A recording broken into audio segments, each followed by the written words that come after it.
চেষ্টা করছি যে পুলিশ সদস্যদের কিন্তু সাহায্য করে আহত হচ্ছে গাড়িতে উঠিয়ে হসপিটালে দিকে পাঠাচ্ছেন, সেটি কিন্তু আপনাদেরকে দেখাচ্ছি। এই মুহূর্তে কিন্তু আমরা রয়েছি প্রেস ক্লাব এবং সচিবালয়ের যে রাস্তা রয়েছে সেই সচিবালয় মেট্রো স্টেশনের নিচে।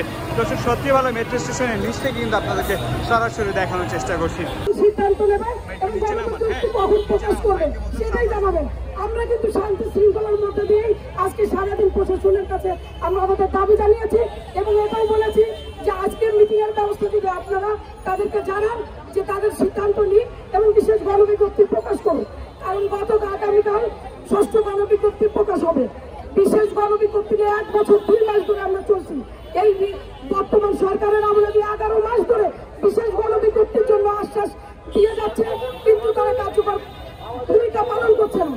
আজকে একজন শিক্ষা উপদেষ্টা আশ্বাস দিলেন, কিন্তু সেই আশ্বাস এনটিআরসি মানছে না, পরবর্তী সচিব মহোদয় মানছে না। কেন মানছে না? আজকে শিক্ষা আইন উপদেষ্টা কথা দিলেন তিনি আমাদের নিয়োগের ব্যবস্থা করবেন, পজিটিভ মতামত দিবেন।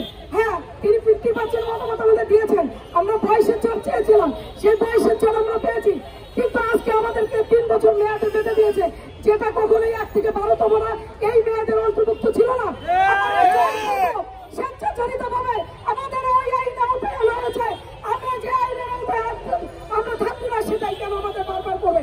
আমরা 1 থেকে 12তম না, 14 সালের মধ্যে সনদ লাভ করেছি এবং 15 সালে যে আইন পরিবর্তন হয়েছে, কেন 15 সালের আইন আমাদের উপরে কার্যকর হবে?